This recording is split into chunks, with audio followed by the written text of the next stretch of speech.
علی بھائی آپ سے پہلا سوال یہ ہے کہ کیا قرآن کی روح سے انسان اشرف المخلوقات ہے؟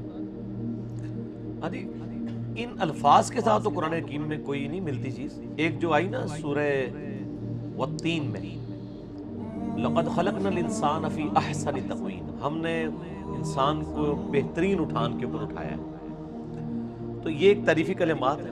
انڈائریکٹلی تمام چیزیں اسی طرف اشارہ کرتی ہیں، کیونکہ اس کائنات میں اللہ تعالیٰ کی سب سے ایلیٹ نعمت جو ہے نا، جو مخلوقات میں اللہ نے پیدا کی، وہ جنت ہے. اور جنت کا وارث انسان ہے، کوئی فرشتہ نہیں ہے، ایون کوئی جن بھی نہیں ہے.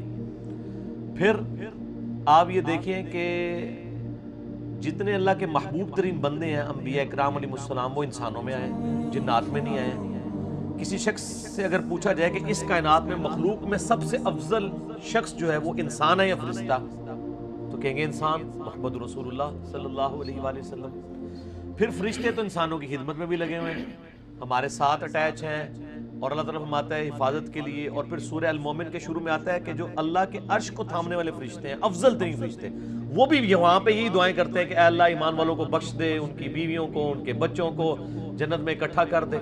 تو یہ تو لگ رہا ہے کہ یہ ساری کی ساری کائنات جو ہے انسان کے گرد ہی گھوم رہی ہے. لقد خلقنا الانسان فی احسن تقویم، اور وما خلقت الجن والانس الا لیعبدون، جنوں نے انسانوں کو اپنی عبادت کے لیے پیدا کیا، اور اللہ تعالیٰ نے جنوں انسانوں کو اپنی عبادت کے لیے پیدا کیا اور باقی مخلوقات کو انسانوں کی خدمت میں لگا دیا. سورج، چاند، ستارے، زمین، ساری نعمتیں.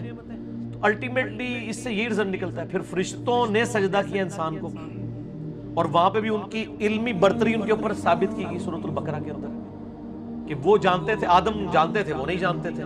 علمی برتری ان کے اوپر ثابت کر دی، اس سے بھی انسان کا برتر ہونا یعنی ثابت ہو گیا.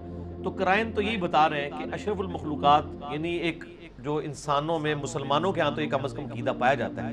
تو اس کو تو عملی تواتر بھی حاصل ہے اور قرآن و سنت کی سپورٹ بھی حاصل ہے. اس کے خلاف تو ہمیں کوئی چیز نہیں ملتی ہے. نہیں، آپ کے دو محترم ترین استاد جو ہیں نا، اس میں مولانا اسحاق بھی ہیں اور یہ غامدی صاحب بھی، ان دونوں کا موقف آپ سے بالکل ڈفرینٹ ہے. وہ یہ دلیل پہ بات کریں، موقف چھوڑ دیں. وہ کہتے ہیں کہ سورہ اسراء میں اگر ذکر ہوا ہے نا انسان کا، تو اس میں یہ ذکر ہوا ہے کہ بہت سی مخلوق پر ترجیح دی گئی، انسان کو بہت سی مخلوق سے افضل بنایا گیا، لیکن یہ کہیں بھی نہیں آیا کہ اشرف المخلوقات. ہم نے دیکھیں کورالریز بنا کے نا ابھی تک یہی ثابت کیا کہ انسان سے اوپر کوئی نہیں ہے.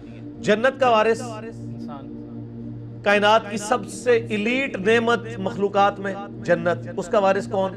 انسان. اچھا، اللہ تعالیٰ کے قریبی ترین جو فرشتے ہیں ان میں جبرائیل علیہ السلام ٹاپ پہ، وہ کس کو سجدہ کر رہے ہیں؟ انسان کو، ٹو باؤ ڈاؤن کر رہے ہیں. ابلیس کو تو یہ بات سمجھ آ گئی تھی. ابلیس کیوں اکڑا ہے؟ اس نے کہا حقدار میں تھا، اس کو مجھے مجبور کیا ہے. یعنی ان کو پتا چل گیا تھا کہ حضرت آدم علیہ السلام کو صرف سجدہ نہیں کرنا، صرف ایک پریڈ نہیں ہو رہی ہے، بلکہ اللہ تعالیٰ نے وہ جو ٹائٹل تھا نا اشرفیت کا، وہ اس کے سر پہ رکھ دیا. تبھی تو اس نے کہا نا میں یہ مٹی سے پیدا ہوا، میں آگ سے، تو مجھے اس کے، وہ سجدے کا مطلب کیا سمجھ رہا تھا کہ مجھے اس کے آگے جھکا کے اس کی افضلیت منوائی جا رہی ہے. سر افضلیت نہ منوا رہی ہوتی اس کو کیا تکلیف تھی؟ اس نے یہ تو نہیں کہا کہ یا اللہ تیرے علاوہ کسی کو سجدہ نہیں، میں اس لیے نہیں کروں گا. اس نے یہ کہا اس کو تو نے مٹی سے بنایا، میں اس سے بہتر ہوں. ٹھیک ہے، تو جب میں بہتر ہوں تو میں اسے سجدہ کیوں کروں؟ اس کو پتا تھا سجدہ کرنے کا مطلب یہ ہے کہ اس کی برتری میرے اوپر ثابت کی جا رہی ہے. وَنَفَخْتُ فِيهِ مِن رُوحِي، یہ کتنی بڑی فضیلت انسان کو دی گئی.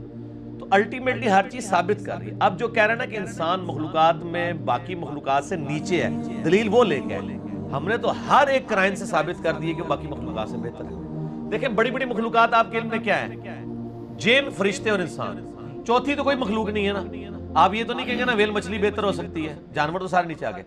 ان تینوں میں سے آپ کمپیئر کر لیں کہ جنت کا وارث کون ہے، مخلوقات کا امام کون ہے. وہ سب کے سب انسانوں کی کیٹیگری. معراج کس کو کرائی گئی؟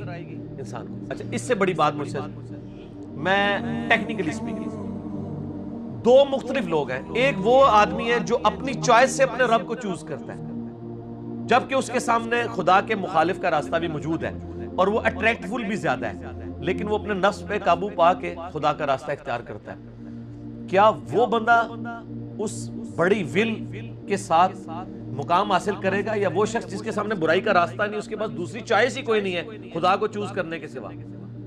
اس کے ایمان کو آپ بڑا ایمان کہیں گے یا اس کے؟ ظاہر ہے تو یہ تو انسان کے پاس ہے. میں کہتا ہوں جبرائیل علیہ السلام کے پاس وہ دولت نہیں ہے جو ہمارے اور آپ کے پاس موجود ہے کہ ہم اپنی چوائس سے اپنے رب کو چوز کرتے ہیں. یہ چیز ہمیں ممتاز کرتی ہے فرشتے سے بہتر انسان بننا، مگر اس میں لگتی ہے محنت زیادہ.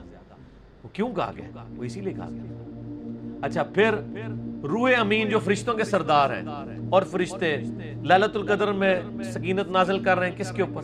انسانوں کے اوپر. ہر چیز انسان کے گرد گھوم رہی ہے، ہر چیز انسان کے گرد گھوم رہی ہے. اگر فرشتے گھوم رہے ہیں تو باقی تو کسی مخلوقات کا کوئی لینا دینا ہی نہیں. اور یہ نہ کہ تمام مخلوقات ہے کتنی ہے جو افضلیت کی کیٹیگری میں فال کرتی ہیں. عقل جن کو دی گئی ہے وہ 3 ہی ہے، انسان، جن اور فرشتے. چوتھی تو مخلوق ہی کوئی نہیں ہے. اگر آپ کے علم میں ہے تو بتائیں. نہیں، ایک حدیث ملتی ہے نا جس میں آپ نے کلپ بھی ڈالا تھا جس میں 7 محمد 7 زمین 7 آسمان. وہ تو روایت ہی جعلی ہے نا وہ لیکن سر، روایت ہی جعلی ہے. جب روایت جعلی ہے تو آپ ایک کنسیپٹ خود بنا رہے ہیں نا. روایت ہی جعلی ہے، روایت ہی جعلی. اچھا یہ بتائیے منقطع روایت ہے کہ قرآن و حدیث اس میں بھی 7 اگر محمد اور 7 زمینیں ہیں تو وہ 7 محمد ہیں تو ظاہر ہے کہ وہ انسان ہی ہے. تو پھر بھی بات وہی آ جائے گی، اینڈ رزلٹ تو وہی رہے گا نا. 7 کو 1 بنا لے، 1 کو 7 بنا لے. یا تو ہونا کہ وہ محمد جو ہے وہ کسی اور مخلوق سے تعلق رکھتے ہیں، انسان سے تعلق نہیں رکھتے. تو الٹیمیٹلی تو وہی بات ہے.